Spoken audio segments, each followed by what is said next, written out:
Good morning student, we will continue with the next lesson, that is the structure of an atom. तो बेटा, structure of an atom को पढ़ने से पहले हम लोग कुछ बेसिक चीजें पढ़ लेते। सब स्मॉलेस्ट यूनिट, तो सबसे मतलब smallest unit of an matter that is atom, वो तो पता है। What is the difference between the molecules of an element and compound. Molecules मतलब सर मॉलिक्यूल, देखो ये वर्ड बहुत बढ़िया है यार, molecules.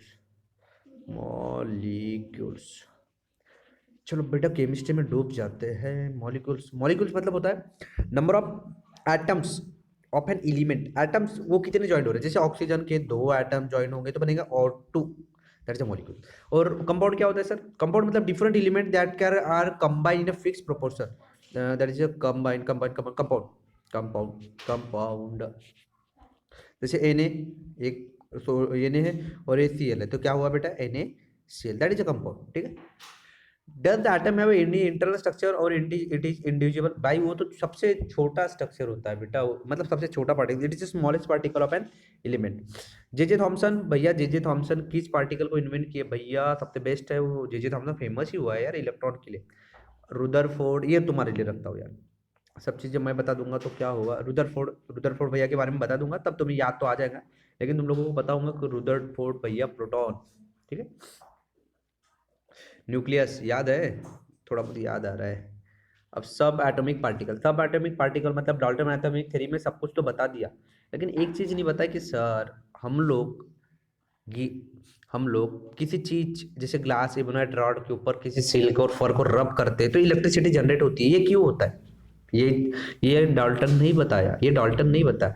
Discovery of subatomic particle in later 19th and early 20th century set a blow of Dalton atomic model और hard sphere. 3 important sub particle दिया उसने, जिसका नाम था प्रोटॉन, इलेक्ट्रॉन और न्यूट्रॉन। ठीक है बेटा, प्रोटॉन, इलेक्ट्रॉन और neutron. Which are concept of chemistry were discovered. उसके बाद हम लोग केमिस्ट्री का डिस्कवर हुआ, मतलब समझ रहे हो ना। प्रोटॉन और न्यूट्रॉन ये दोनों के दोनों न्यूक्लियस में प्रेजेंट रहते हैं, इसलिए इसको न्यूक्लॉन्स बोलते हैं। और इलेक्ट्रॉन्स ऑर्बिट में घूमते हैं। जस्ट एग्जांपल इसको भी समझ लेते हैं। ये हो गया हमारा न्यूक्लियस, ये फर्स्ट ऑर्बिट, ये सेकंड। तो पहली ऑर्बिट में 2 लोग रहेंगे, दूसरी ऑर्बिट में तो इलेक्ट्रॉन ऑर्बिट में घूम रहे, दिख रही है इलेक्ट्रॉन, और जो अंदर है वो न्यूक्लियॉन्स है। ठीक है। तो ठीक है बेटा, ये that is electrons revolve around the that is orbit and बीच में होता है न्यूक्लियस। ठीक है बेटा, हाँ ओके। नेक्स्ट हम लोग यही चीजें होती है यहाँ पे, जो इलेक्ट्रॉन यहाँ पे जो है ना, यहाँ पे प्रोटॉन्स रहते हैं और न्यूट्रॉन। तो प्रोटॉन के ऊपर चार्ज होता है बेटा नेगेटिव, हाँ नहीं, प्रोटॉन के ऊपर पॉजिटिव एंड न्यूट्रॉन के ऊपर there is no charge due to that nucleus contain a positive charge. इस तरीके से। तो चलो नेक्स्ट इलेक्ट्रॉन नेम, उसका सिंबल, उसका चार्ज, उसका relative charge, symbol, mass and mass per unit. Approximately मास जो होता है इलेक्ट्रॉन होता है, इलेक्ट्रॉन का चार्ज होता है ई, उसके ऊपर चार्ज होता है 1.602 इंटू 10⁻⁻⁻⁻⁻⁻⁻⁻⁻⁻⁻⁻⁻⁻⁻⁻⁻⁻⁻⁻⁻⁻⁻⁻⁻⁻⁻⁻⁻⁻⁻⁻⁻⁻⁻⁻⁻⁻⁻⁻⁻⁻⁻⁻⁻⁻⁻⁻⁻⁻⁻⁻⁻⁻⁻⁻⁻⁻⁻⁻⁻⁻⁻⁻⁻⁻⁻⁻⁻⁻⁻⁻⁻⁻⁻ऐसा E to the power minus लेते हैं। Okay, that is approximately mass 0 U, नहीं यार ना के बाद, क्योंकि वो उसको तो रिलेटिव लेते हैं। ओके। प्रोटॉन, प्रोटॉन के ऊपर पी, प्रोटॉन और इलेक्ट्रॉन पे चार्ज सेम होता है, बट प्रोटॉन के ऊपर चार्ज क्या होता है? माइनस यानी प्लस, और इलेक्ट्रॉन के ऊपर माइनस, बस फर्क इतना ही है। हम लोग प्रोटॉन को जनरली पी मानते हैं, लेकिन यहाँ पे ई प्लस दिया है, बहुत बढ़िया। ओके, तो 1.6727 और रिलेटिव को लोगे तो सेम नंबर ही आएगा 1/U, that is okay. Neutron, neutron के ऊपर देयर इज नो चार्ज, तो रिलेटिव चार्ज भी 0 होगा, और उसका मास पर केजी दिया है, और उसका जो भी अप्रोक्सीमेट मास आता है वो यू आता है। अब जो थॉमसन है, जिन लोगों ने इलेक्ट्रॉन का डिस्कवर किया उसके बारे में थोड़ा सा पढ़ लेते हैं। जे थॉमसन ने क्या किया, इलेक्ट्रॉन का डिस्कवर किया, तो उसके लिए cathode ray found that cathode rays are stream of very small negatively charged particle in 1830 times lighter than the hydrogen atom। और कैथोड रो में इतनी स्मॉल पार्टिकल थे कि जो हाइड्रोजन से 1831 टाइम्स मतलब छोटे थे, हाँ लाइटर थे, हल्के थे। ठीक है। अब कैथोड रे क्या होती है उसको भी थोड़ा देख लेते हैं। जस्ट एग्जांपल देखो, ये इस तरीके से ट्यूब है, ये घर की टीवी है, घर की टीवी ऐसी रहती है, ये होती है इलेक्ट्रॉन गन, ये फिर ये फ्लोरेंट स्क्रीन, फ्लोरेंट स्किन, थोड़ा सा स्पेलिंग देख लेना इस पे। ओके ठीक।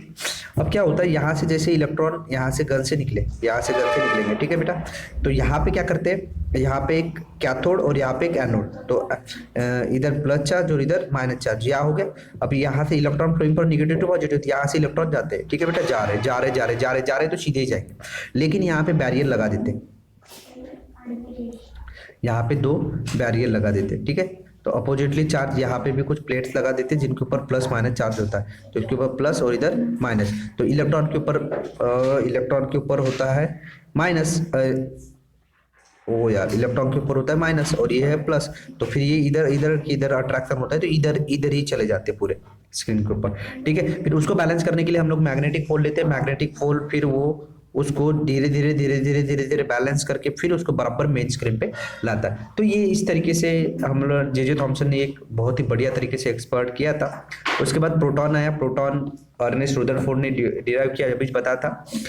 तो उसके लिए experiment of scattering alpha particle by thin gold file, class 9th में हमें पढ़ाया जाता है कि गोल्ड फाइल जो होता है उसके वहां से हम लोग अल्फा पार्टिकल मतलब गन ले लेते हैं, गन से हम लोग स्ट्राइक करते हैं गोल्ड फाइल के ऊपर, ओके।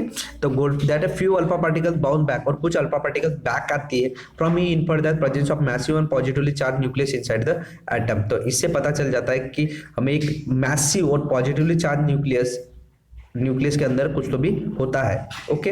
तो इसी तरीके से हम लोगों ने जो अर्नेस्ट रदरफोर्ड ने डिसाइड किया कि fast moving alpha particle transparent nitrogen into oxygen with simultaneous liberation of hydrogen. तुम नाइट्रोजन में जब तुम मतलब नाइट्रोजन को ट्रांसमिट कर रहे हो ऑक्सीजन में, तो वहां पे हाइड्रोजन लिबरेट होना ही पक्का है, ठीक है। तो कोई भी एलिमेंट किसी में ट्रांसमिट कर रहे हो तो हर पार्टिकल में से हाइड्रोजन ही रिलीज होगा, लिबरेट होगा, ये डिसाइडेड हो चुका है, यह बताया गया। थोड़ी देर पहले ही बताया कि प्रोटॉन्स के बारे में हम लोगों ने पढ़े थे गोल्ड फाइल एक्सपेरिमेंट, तो ये गोल्ड फाइल एक्सपेरिमेंट दिया है हमें। तो ये दैट इज अल्फा पार्टिकल जिसमें सोर्स होता है बेटा, सोर्स होता है ना बेटा, बंदूक की गोली कहाँ से निकले बंदूक से, तो अल्फा पार्टिकल का सोर्स है। अल्फा पार्टिकल ये प्लेट से जा रहे, प्लेट से टकराने के बाद ये देखो छोटा सा होल्ड है। मेरे को जस्ट एग्जाम इमेजिन करो यार, इमेजिन करो कि ये पूरी रॉड है और पूरा यहाँ से पानी मार रहे हो, पानी मार रहे हो, लेकिन ये होल में से पानी जाएगा जाना ही पड़ेगा क्योंकि होल में से पानी ट्रैवल करता है। उसी तरीके से लिड पेन में एक छोटा सा होल के वहां से हमारे अल्फा पार्टिकल्स ट्रैवल करेंगे। और ये गोल्ड फाइल है बेटा, ये देखो ये गोल्ड फाइल है और ये फोटोग्राफी प्लेन है। तो गोल्ड फाइल में से देखो ऐसे, गोल्ड फाइल में से ये देख रहे सिंटिलेशन, ये देखो ऐसे इस तरीके से स्ट्राइक करते हैं और कुछ बाउंस बैक होते हैं, कुछ बाउंस बैक होते हैं, रिटर्न आते हैं। तो उससे पता चलता है कि न्यूक्लियस में पावर ज्यादा है। तो Rutherford proposed that the hydrogen nucleus must be contained inside the nuclei of all the element, hence the hydrogen nucleus was renamed as a proton। इससे रुदरफोर्ड ने डिसाइड किया कि हाइड्रोजन का न्यूक्लियस है वो हर एक एलिमेंट के अंदर प्रेजेंट होता है, इसलिए रुदरफोर्ड ने हाइड्रोजन न्यूक्लियस को एक नाम दिया, दैट इज अ प्रोटॉन, ठीक है। फिर न्यूट्रॉन की डिस्कवरी क्या है, ये ना बड़ी इफ यू गिव टू मतलब कॉम्पिटिटिव एग्जाम देते हो, एनडीए है, तो उनमें पूछा जाता है कि डिस्कवरी न्यूट्रॉन का मतलब इन्वेंट कौन किया। इस बार वैसे भी आया था न्यूट्रॉन का, मतलब वो सही है, तुम लोग देखते हो 2020 का एनडीए का पेपर देख लेना, उसमें पूछा भी गया था कि who is the invented neutron, that is James Chadwick, भैया जेम्स चैडविक है अपने।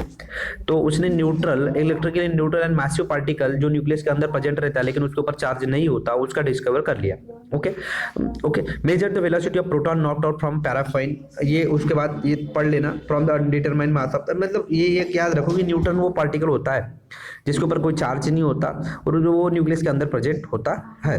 डिस्कवरी के न्यूट्रॉन के लिए उसने पोरेनियम सोर्स लिया, वहां से अल्फा पार्टिकल, बेरिलियम, पैराफाइन और फिर आफ्टर लास्टली ये हुआ। तो ठीक है, तो डिस्कवरी ऑफ न्यूट्रॉन हम लोग नेक्स्ट लेक्चर में देख लेंगे, लेकिन अभी आज जो पढ़े हम लोगों ने कि discovery of that is proton and discovery of electron, okay. और बाकी इलेक्ट्रॉन के ऊपर चार्ज क्या होता है, दैट इज इलेक्ट्रॉन के ऊपर 1.602 इंटू 10⁻⁻19 इतना चार्ज होता है, और इलेक्ट्रॉन होने की वजह से इसके ऊपर माइनस होता है, सेम चार्ज एज पर इसके प्रोटॉन के ऊपर, ठीक है बेटा।